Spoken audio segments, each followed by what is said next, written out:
Hello Twitter followers. As some of you may not be aware, today marks the 20th anniversary of the start of the National Lottery. And through lottery funding, it's had a massive impact on not just my career, but on British sport in general. So, to celebrate this landmark, I'm going to be answering your questions on Twitter. With a little help from my friend, of course. So, let's get started. I've got a question from Adrian King, and he asks me, in retrospect, did you learn more from your great victories or from your few defeats?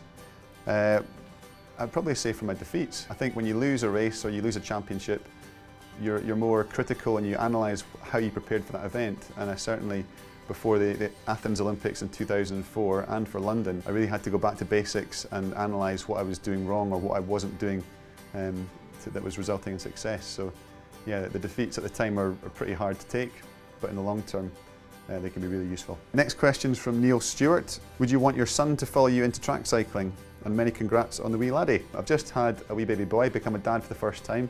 I think I would just try and, or both Sarah and myself will try and support him in whatever he wants to do. And if that's track cycling, then that's great. I just wouldn't want there to be too much pressure on him to live up to what I did in my career. But it's a great sport. You know, I've had so much fun in it, so it'd be wonderful to think that he could enjoy it and get as much back from it as I have. Next question is from Carrie-Anne Adams.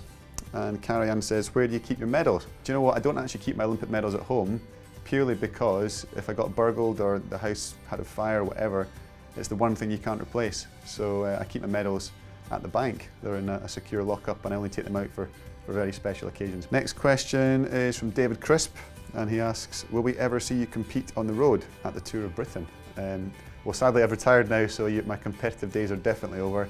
And in terms of competing on the road, I was a pure sprinter, so I was the equivalent of a 100-metre sprinter on the track for track and field. So you'd never see Usain Bolt running a marathon, for example. You get guys like Mark Cavendish or Bradley Wiggins who ride the track, but they're track endurance riders, so they're more like Mo Farah. Next question comes from Clive O'Connell, and Clive says, what can be done to improve the standards of Premier League refereeing? With my name being Chris Hoy, similar to Chris Foy, the Premier League referee who occasionally makes decisions which aren't that popular with certain fans, which I discovered on Twitter. Shortly after I started tweeting, actually about 2 or 3 years ago, started receiving a lot of abuse online from certain football fans and didn't know what I'd done wrong until it turns out that there's just one letter difference between me and a referee. But yeah, it's a tough question. I'm not sure I have the answer for it right now. And the final question comes from Becca. And Becca asks, what is the most memorable moment in your career? Most memorable moment in my career? I'm very lucky I've got quite a few to look back on, but I would say the London 2012 Olympics. You know, I thought I'd experienced the highs of competing at the Olympic Games and the World Championships, Commonwealth Games. I thought I'd seen it all by that point, but nothing compared to that feeling of the home crowd, the home support, and winning my 5th and 6th gold medals in front of a home crowd. And literally that moment, I stepped on the podium at the very end of it all, and you realise that Olympic journey was over.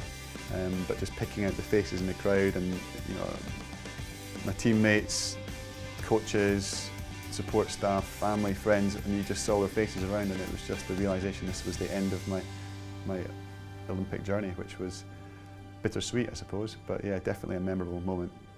Well, thanks for watching, and I hope you enjoyed my Twitter Q&A. But before I go, I just want to say a massive thank you to all the National Lottery players. The support you've given British sport really has made a difference, so thank you.